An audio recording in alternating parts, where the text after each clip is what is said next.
ಮೇಲೆ ನಮ್ಮ ಟ್ರಂಪ್ ಅವ್ರು ಬೇಕಾದ್ರೆ ಹೇಳ್ಕೋಬೋದು, ಇಲ್ಲ ನಾವು ಎಲ್ಲ ನಾಶ ಮಾಡಿದ್ದೀವಿ ಅಂತೇಳಿ. ಆದ್ರೆ ಇರಾನ್ ಈ ಮಾತನ್ನು ಒಪ್ತಾ ಇಲ್ಲ. ಯಾಕಂದ್ರೆ ಈ ಏನು ಅಮೇರಿಕಾ ದಾಳಿ ಮಾಡಿದ B-2 ಬಾಂಬರ್ದಿಂದ ಟೊಮಾಹಾಕ್ ಕ್ಷಿಪಣಿ ಬಳಸಿ ಅದೇನು ನಮ್ಮ ಮೇಲೆ ಎಫೆಕ್ಟ್ ಆಗಿಲ್ಲ. ನಾವು ಆ ಬಾಂಬ್ ಬೀಳೋದ್ರೊಳಗಾಗಿ ಅಲ್ಲಿ ಎಲ್ಲ ಅಣ್ವಸ್ತ್ರಕ್ಕೆ ಸಂಬಂಧಿಸಿದಂಥ ಎಲ್ಲ ವಸ್ತುಗಳನ್ನು ನಾವು ಬೇರೆ ಕಡೆ ಶಿಫ್ಟ್ ಮಾಡಿದ್ದೀವಿ ಅನ್ನುವಂಥ ಒಂದು ಆಶ್ಚರ್ಯಕರ ಮಾತನ್ನು ಹೇಳಿದ್ದಾರೆ. ಇನ್ನು ಇತ್ತೀಚಿನ ಡೆವಲಪ್ಮೆಂಟ್ ಏನಪ್ಪ ಅಂತಂದ್ರೆ, ಸ್ವತಃ ಅಮೇರಿಕೆಯ ಡಿಫೆನ್ಸ್ಗೆ ಸಂಬಂಧಿಸಿದಂಥ ವ್ಯಕ್ತಿಗಳು ಎಷ್ಟು ಹಾನಿಯಾಗಿದೆ ಅನ್ನೋದು ನಮಗೆ ಗೊತ್ತಿಲ್ಲ ಅನ್ನುವಂಥ ಮಾತನ್ನು, ಇನ್ನೂ ಪಕ್ಕ ಆಗಿಲ್ಲ ಅನ್ನುವಂಥ ಮಾತನ್ನು ಮಾತಾಡೋದನ್ನು ನೋಡಿದಾಗ ಟ್ರಂಪ್ ಅವರು ಅನಗತ್ಯವಾಗಿ ಯುದ್ಧದಲ್ಲಿ ಇಳಿದ್ರ ಇಸ್ರೇಲದ ಪ್ರೆಷರ್ದಿಂದ ಅಂತ.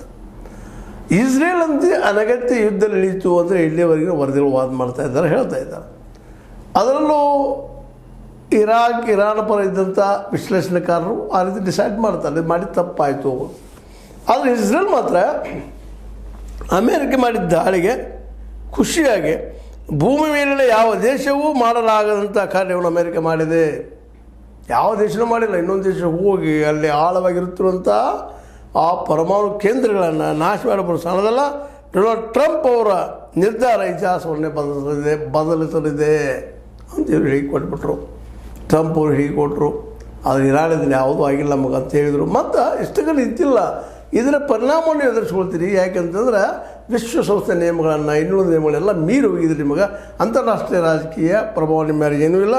ನೀವು ಇದ್ದಂಥವರು ರಾಜತಾಂತ್ರಿಕ ದ್ರೋಹ ಮಾಡಿದಿರಿ, ಇಲ್ಲಿ ಜನಕ್ಕೆ ತಪ್ಪು ಮಾಡಿದ್ದೀರಿ ಅಂತೇಳಿ ಅದಕ್ಕೆ ನಾವು